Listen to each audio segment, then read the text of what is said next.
जय राधे जय श्री कृष्ण गोविंद हरे मुरारी बांके बिहारी मेरे बल्लभ गोपाल।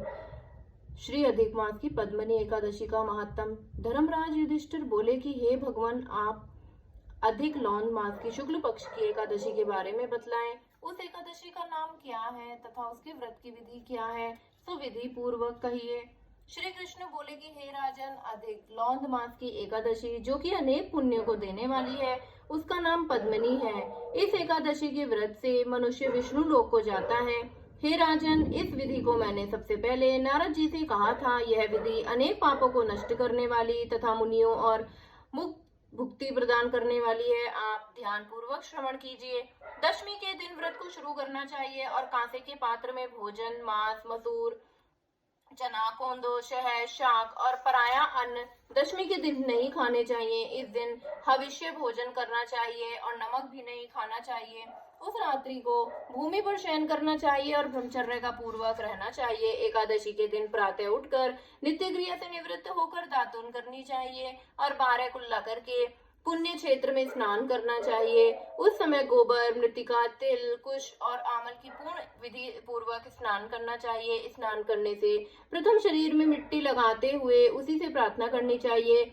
हे मृतिके, तुमको भगवान ने शकर रूप धारण करके निकाला है। ब्रह्मा जी ने तुम्हें दिया है और कश्यप जी ने तुमको मंत्रों से पूजा है। इसीलिए तुम मुझे भगवान की पूजा करने के लिए शुद्ध बना दो। समस्त औषधियों से पैदा हुई गौ पेट में स्थित करने वाली और पृथ्वी को पवित्र करने वाली तुम मुझे शुद्ध करो। ब्रह्मा के थूक से पैदा होने वाली तुम मेरे शरीर को छूकर मुझे पवित्र करो। हे शंख चक्र गदाधारी देवों के देव जगन्नाथ, आप मुझे स्नान के लिए आज्ञा दीजिए। इसके उपरांत वरुण मंत्र को जप कर स्नान करना चाहिए। पवित्र तीर्थों के अभाव में उनका स्मरण करते हुए किसी तालाब में स्नान करना चाहिए।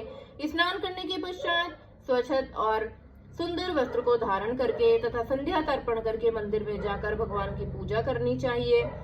स्वर्ण की राधा सहित कृष्ण भगवान की प्रतिमा और पार्वती सहित महादेव जी की प्रतिमा बनाकर पूजन करें। धान्य के ऊपर मिट्टी या तांबे का घड़ा रखना चाहिए। उस घड़े को वस्त्र और गंध आदि से अलंकृत करके उसके मुंह पर तांबे, चांदी या सोने का पात्र रखना चाहिए। उस पात्र पर भगवान की प्रतिमा देखकर धूप, दीप, नैवेद्य, पुष्प, केशर आदि से उनकी सेवा करनी चाहिए। उसके उपरांत भगवान के सम्मुख नृत्य गान करके करें। उस समय पति तथा रजस्वला स्त्री का स्पर्श नहीं करना चाहिए। उस दिन असत्य बोलना और तथा गुरु और ब्राह्मण की निंदा नहीं करनी चाहिए। उस दिन भक्तजनों के साथ भगवान के सामने पुराण की कथा सुननी चाहिए।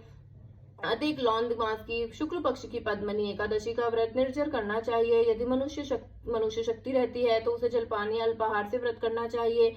रात्रि में जागरण करके नाच और गान करके भगवान का स्मरण करते रहना चाहिए। प्रति प्रहर मनुष्य को भगवान या महादेव जी की पूजा करनी चाहिए। भगवान को पहले प्रहर में नारियल, दूसरे में बिल्वफल, तीसरे में सीताफल और चौथे में सुपारी नारायणी अर्पण करनी चाहिए। इससे पहले पहर में अग्नि होम का, दूसरे में वाजपेयी यज्ञ तथा तीसरे में अश्वमेध यज्ञ का और चौथे में राजसूय यज्ञ का फल मिलता है। इस फल से अधिक संसार में न यज्ञ है, न विद्या है, न तप है, न दान आदि है। एकादशी का व्रत करने वाले मनुष्य को समस्त तीर्थ और यज्ञों का फल मिल जाता है। इस तरह से सूर्योदय तक जागरण करना चाहिए और स्नान करके ब्राह्मणों को भोजन कराना चाहिए। सब पदार्थ भगवान की प्रतिमा सहित ब्राह्मणों को देना चाहिए। इस प्रकार जो मनुष्य विधि पूर्वक भगवान की पूजा तथा व्रत करते हैं, उनका जन्म सफल होता है और इस लोक में अनेक सुखों को भोग कर अंत में परम धाम को जाते हैं। हे राजन, मैंने आपको एकादशी के व्रत का पूरा विधान बता दिया। अब जो पद्मनी एकादशी का भक्ति पूर्वक व्रत कर चुके हैं, उनकी कथा को कहता हूँ।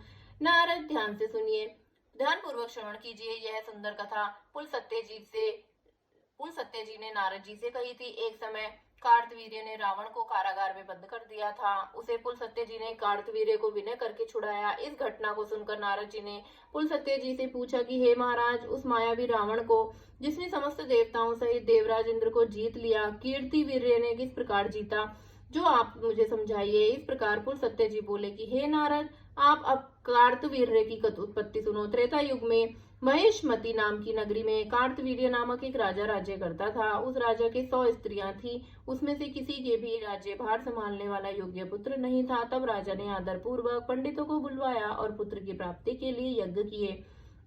परंतु सब असफल रहे। जिस प्रकार दुखी मनुष्य को भोग नीरस मालूम पड़ते हैं, उसी प्रकार उसको भी राज्य पुत्र बिना सुख देने वाला प्रतीत नहीं होता था। अंत में वह तप के द्वारा ही सिद्धियों को प्राप्त जानकर तपस्या करने के लिए वन को चला गया। उसकी स्त्री हरिश्चंद्र की पुत्री प्रमदा वस्त्रालंकारों को त्याग कर अपने पति के साथ गंधमादन पर्वत पर चली गई। उस स्थान पर इन लोगों ने 10 सहस्त्र वर्ष तक तपस्या की, परंतु सिद्धि प्राप्त नहीं हो सकी। राजा के शरीर में केवल हड्डियां रह गईं। यह देखकर प्रमदा ने विनय सहित महासती अनुसुईया से पूछा कि मेरे पतिदेव को तपस्या करते हुए 10 सहस्त्र वर्ष बीत गए, परंतु अभी तक भगवान प्रसन्न नहीं हुए हैं जिससे मुझे पुत्र प्राप्त हो। इस पर अनुसुईया जी बोली कि अधिक लौंद मास में, जो कि 36 महीने बाद आता है, उसमें 2 एकादशी होती हैं। इसमें शुक्ल पक्ष की एकादशी का नाम पद्मनी और कृष्ण पक्ष की एकादशी का नाम परमा है।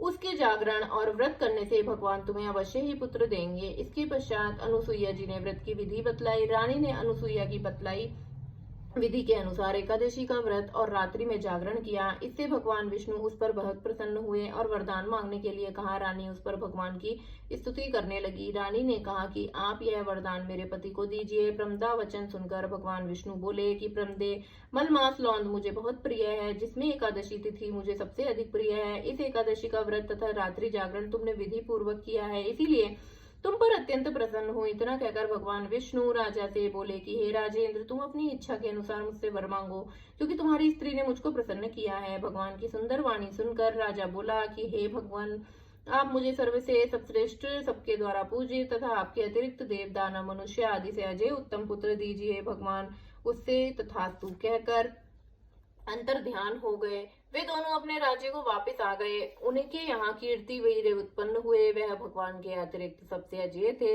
इन्होंने रावण को जीत लिया था। यह सब पद्मनी की व्रत का ही प्रभाव था। इतना कहकर कुल सत्यजी वहां से चले गए। भगवान बोले कि हे धर्मराज, यह मैंने अधिक लौत मास की शुक्ल पक्ष की एकादशी का व्रत कहा है। जो मनुष्य इस व्रत को करता है वह विष्णु लोक को प्राप्त होता है। भगवान का वचन सुनकर युधिष्ठिर ने भी अपने कुटुंब सहित इस व्रत को किया। सूत जी बोले कि हे ब्राह्मण, जो आपने पूछा था तो मैंने सब कह दिया। अब आप क्या सुनना चाहते हैं?